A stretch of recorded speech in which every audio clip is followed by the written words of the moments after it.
ഹരേ കൃഷ്ണ. നവഗ്രഹ ദോഷശാന്തിക്ക് ചെയ്യേണ്ട ദാനങ്ങൾ എന്തൊക്കെയാണെന്നാണ് ഇന്ന് ഈ വീഡിയോ ഞാൻ പറയുന്നത്. നവഗ്രഹ ദോഷത്തിൽ സമർപ്പിക്കേണ്ട പുഷ്പങ്ങളെക്കുറിച്ച് മുമ്പ് ഞാനൊരു വീഡിയോ ചെയ്തിട്ടുണ്ട്. അത് ഞാൻ ഈ വീഡിയോയുടെ താഴെ ടാഗ് ചെയ്യാം. അപ്പോൾ നമുക്ക് വീഡിയോയിലേക്ക് പോകാം. നവഗ്രഹ ദോഷശാന്തിക്ക് ചെയ്യേണ്ട ദാനകർമ്മങ്ങൾ എന്തൊക്കെയാണെന്നാണ് പറയാൻ പോകുന്നത്. ആദ്യമായി സൂര്യദോഷശാന്തിക്ക് ചെയ്യേണ്ട ദാനങ്ങൾ എന്തെല്ലാമാണെന്ന് നോക്കാം. കാവ്യവസ്ത്രം, ശർക്കര, സ്വർണം, ചെമ്പ്, മാണിക്യം, ഗോതമ്പ്, രക്തചന്ദനം, പശു, താമര എന്നിവയാണ് സൂര്യദോഷശാന്തിക്ക് ചെയ്യേണ്ട ദാനങ്ങൾ. ചന്ദ്രദോഷശാന്തിക്ക് ചെയ്യേണ്ട ദാനങ്ങൾ വെള്ളവസ്ത്രം, തൈര്, ശംഖ്, മുത്ത്, വെള്ളി, കൽക്കണ്ടം, കർപ്പൂരം, കരിമ്പ്, ഏലം എന്നിവയാണ്. ചൊവ്വാദോഷശാന്തിക്ക് ചെയ്യേണ്ട ദാനങ്ങളാണ് പവിഴം, ഗോതമ്പ്, ചുവന്ന വസ്ത്രം, ചെമ്പ്, പാക്ക്, ചുവന്ന കാള, ചുവന്ന ധാന്യം.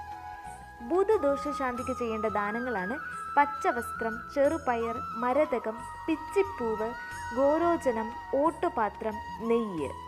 വ്യാഴദോഷ ശാന്തിക്ക് വേണ്ടി ചെയ്യേണ്ട ദാനങ്ങളാണ് സ്വർണം, മഞ്ഞ വസ്ത്രം, മഞ്ഞ ധാന്യങ്ങൾ, ഉപ്പ്, മഞ്ഞൾ, പഞ്ചസാര, നാരങ്ങ.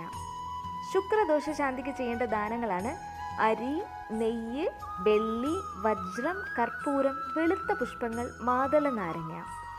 ശനി ദോഷശാന്തിക്ക് ചെയ്യേണ്ട ദാനങ്ങളിൽ വരുന്നവയാണ് കറുത്ത വസ്ത്രം, ഇരുമ്പ്, എള്ള്, ഉഴുന്ന്, അഞ്ജനക്കല്ല്, കറുത്ത ധാന്യങ്ങൾ, ഇന്ദ്രനീലം, കറുത്ത പശു. രാഹുദോഷശാന്തിക്ക് ചെയ്യേണ്ട ദാനങ്ങളിൽ പെടുന്നവയാണ് ആട്, ഗോമേതകം, കമ്പിളി, സ്വർണത്തിൻ്റെ സർപ്പരൂപം, ചെമ്പുപാത്രത്തിൽ എള്ള്, കുമ്പളങ്ങ, കടുക്, നാളികേരം.